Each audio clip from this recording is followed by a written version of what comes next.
Blood. Blood? Blood! Blood is a complex issue, especially in Deltarune. Many characters bring up blood, yet no one bloods. This is very in line with Undertale, which makes sense, since the whole quote-unquote parallel story thing. And of course, chapters 3 and 4 didn't do anything to change that.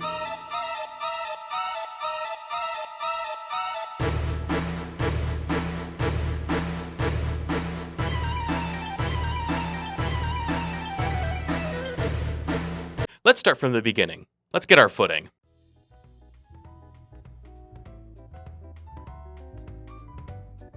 In Undertale, the whole blood situation was simple. Humans bled, monsters did not. Why? Because monsters are made out of magic. That's why they dust away. That's why they melt. Their bodies don't act like they're water-based because they are not water-based. It was a simple, consistent system for everyone. But there was always a single odd exception.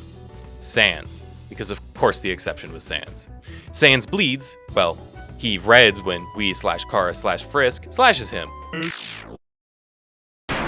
We still hear the dust noise afterwards even though he bleeds, but that noise is also the sparing noise. What does this mean? Well, for almost 10 years, nobody knew. Of course there were guesses, ketchup, determination, and of course, blood. But no one actually knew. Was this related to the big secret machine? Or Sans' penchant for knowing about timelines and fucking with meta stuff? Who knows? Now we're at Deltarune. Things have changed. Monsters can't do magic in the normal world, unlike Undertale. Blood was the furthest thing on people's mind during Chapter 1, except for all the characters they wanted to kill. Even when Chapter 2 released, people didn't think much of it because why would they? Susie's an edgy teen. Of course she's gonna bring up blood. Of course people talked about it, but not as much as the other important topics relating to piles upon piles of Azrael's dust. Who knows why Lancer knows, but it's whatever since Darkners know things that only the player would know. The only other notable mention is the door kid who asks, "Does it hurt to be made out of blood?" Which is odd, but it's just a weird kid talking. Besides, it makes sense. Monsters aren't made of blood since they're magic. Of course, nothing that could come out in 2025 could possibly contradict this. Wait, I already did this bit at the beginning. Okay, so this throws a wrench into everything. Why does Susie bleed? Fuck, another bullshit thing we need to wait on. So do all monsters bleed now? Well, that would contradict the kid, but I don't think the kid is a reliable source of information. But that also contradicts Gerson's whole thing. We see his piles of dust. That's a telltale sign of these guys being made of magic, right? So why does Susie bleed?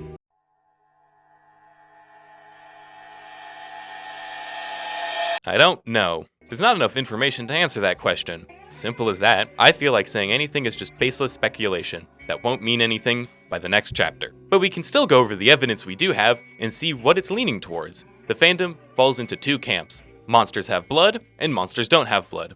Of course, as a disclaimer, some do obviously, but this is looking at monsters naturally.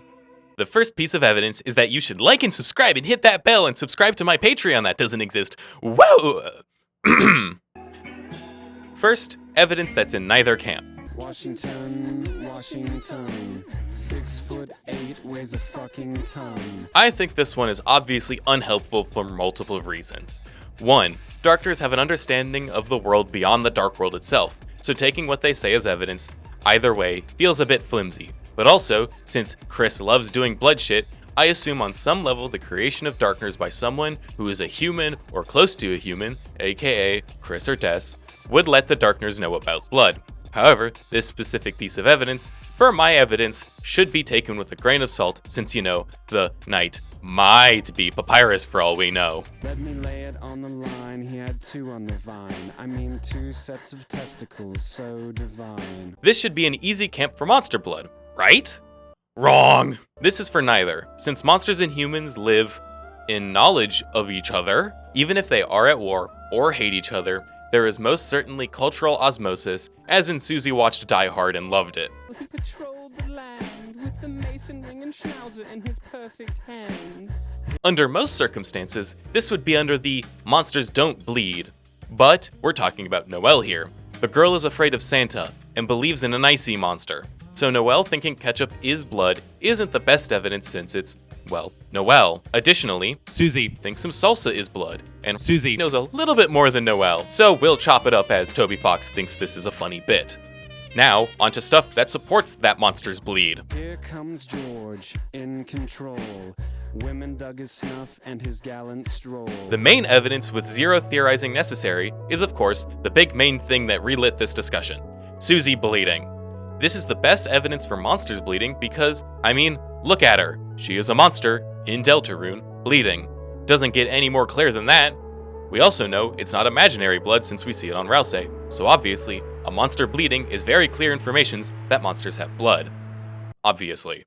6'20", fucking killing for fun. Spread, Delaware. This one is a bit weaker, not due to not being on screen, because, well, it is on screen, but because it hasn't been fully confirmed. Basically, Sans Undertale is probably Sans Deltarune. This is because of like 50 different things. You know, this, and this, and this, and this, and this, and this, and this. However, we'll go with this, since the evidence for the two Sanses being the same is extremely strong, and only could be debunked if something happened in future chapters. But yeah, Sans bleeds when you kill him, so that's more on-screen evidence if the two Sanses are the same, which, yeah, probably. I would say that's bad foreshadowing if Toby Fox undid that.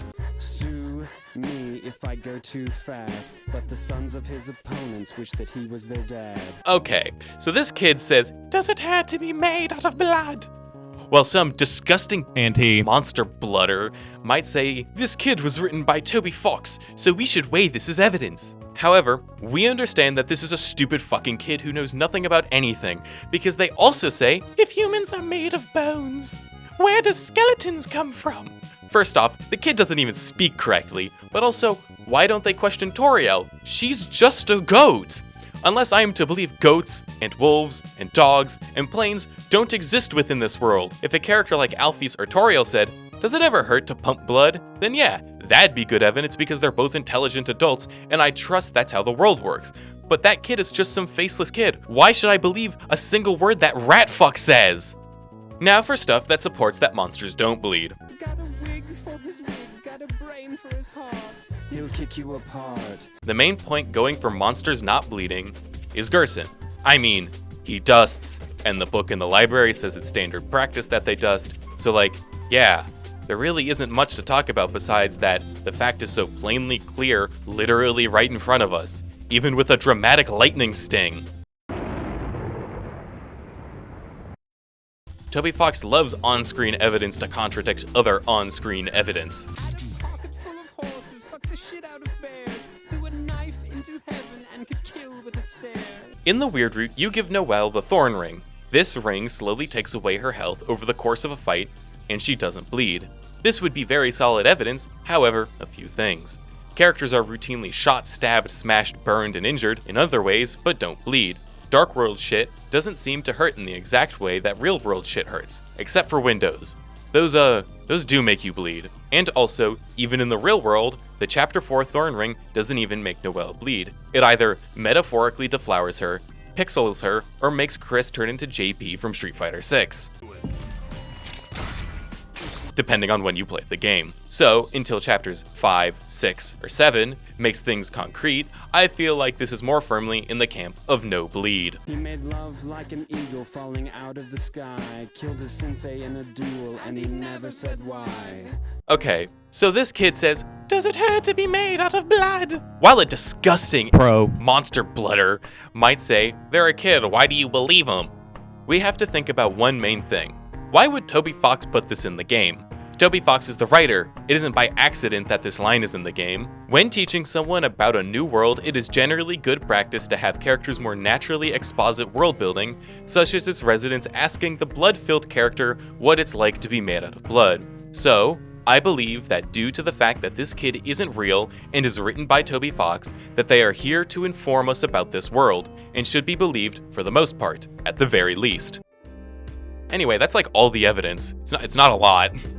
So, the bigger question of this video doesn't have an answer. I mean, we could throw shit at the wall, like, oh, maybe Susie's half human. Maybe her blood is actually determination. Maybe all monsters bleed but still dust. The thing is that all of this is completely useless. I could talk about this, but like, why? What does that do for us? What does that do for the story? Guessing what's going to happen means nothing if we can't guess why it's going to happen. Like, wow, you really guessed that plot point. Aren't you special? Maybe guess why it happens next time instead of it just happening. Of course, that's me being an asshole. 12 stories high, made of radiation. The present beware, the future beware. But a big problem I have with modern theorizing is just nobody cares about the story. The only thing they care about is figuring out the story like it's a puzzle. This started in FNAF because the story was a puzzle and dog shit.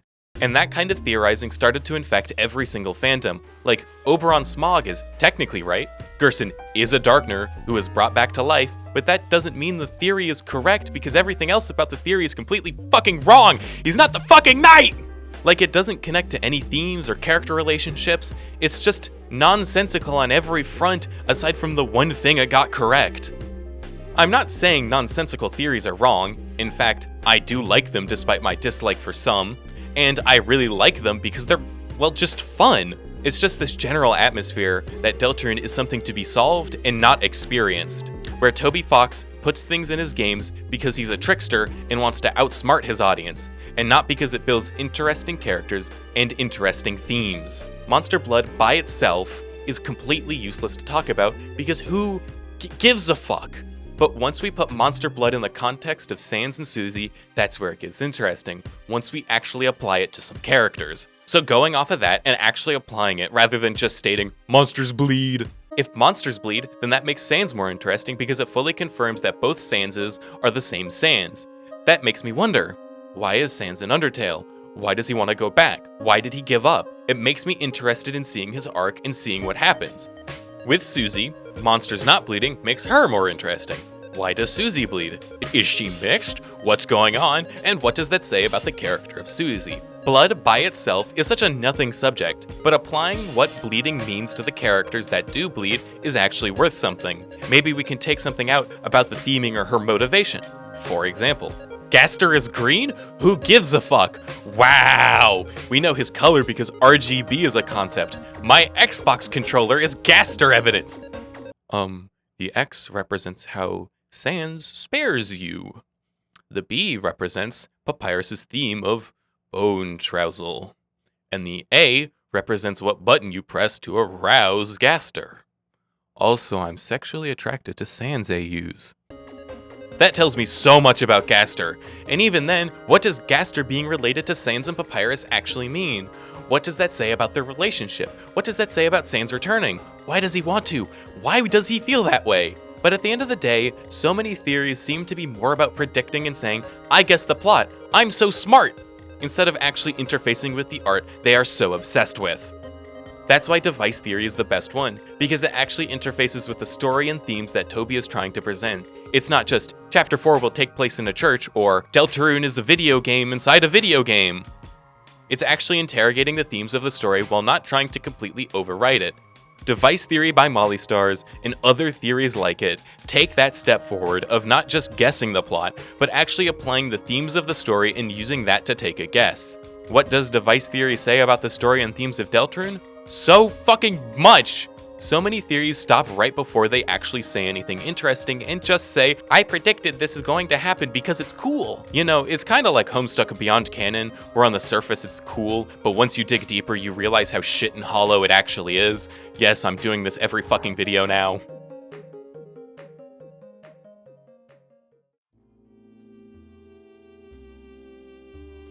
First off, the textual themes of Deltarune are, broadly, escapism and moving on from tragedy.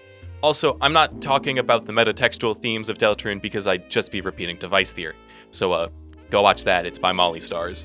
Now, the two main themes. When it comes to escapism, each chapter so far is some form of escapism. Games, the internet, TV, and religion. My theory with Asgore's chapter, whenever that is, will be dealing with escapism through conspiracy. I don't really have much more than that, but a conspiracy corkboard, plus also being a part of an actual conspiracy in the town, makes me think that. Also, with him constantly trying to revert things to how they used to be, and an inability to move on, which, that motivation has connections to others. The second major theme is dealing with tragedy/loss. Literally every major character has had to deal with some tragedy. The Dreamers and Holidays had to deal with Dessa's disappearance, and Susie definitely has some shit going on. But Dessa's disappearance, or death, has completely fucked up some people's lives. I mean, we're only playing this game because we were shoved into Chris, probably due to Carol and Chris trying to bring Des back.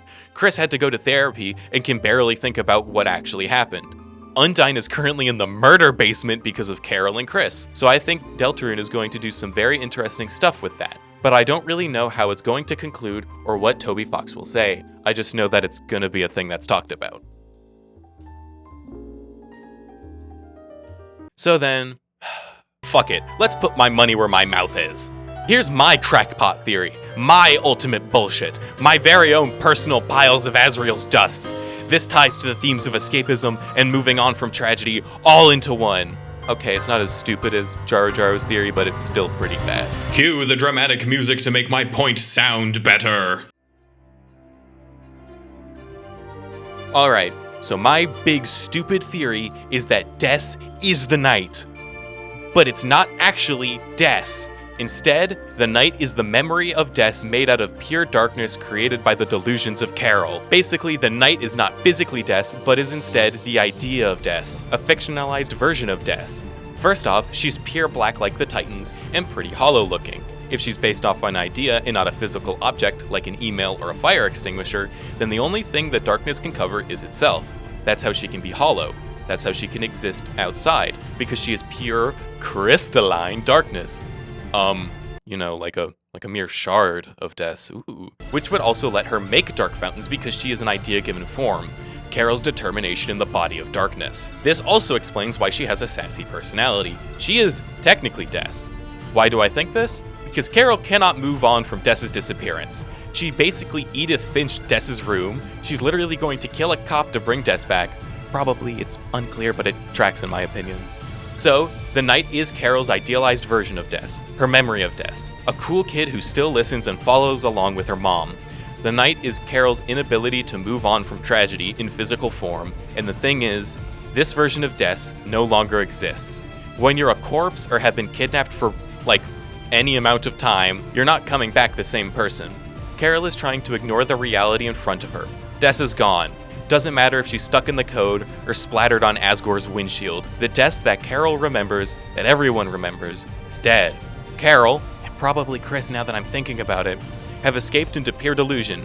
I do think we'll find Des, maybe even save her, but I don't think it'll be in a way that Carol is down with in the end. Thematically, this ties into so many different aspects of Deltarune and Undertale, which I have already explained and stated. Yeah, this probably doesn't make a lot of logical sense, but you know, cool batshit theory so I can prove that I'm not here to just insult a bunch of people. That's it. You know, I want to make some kind of point. You can do batshit theories while actually interrogating and looking at the actual themes of Deltarune. Do I think this is Toby's plan? You know, probably not, but I get more mileage out of this kind of theorizing over, like, anything else. As for this video's thesis, blood is a thing that exists, and you should probably actually interface with art instead of thinking it's a puzzle to be solved. Something like that. The video is now over.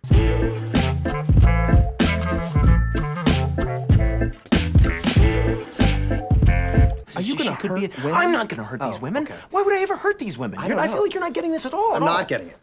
God damn. Well, don't you look at me like that. You certainly wouldn't be in any danger. So they are in danger. No one's in any danger.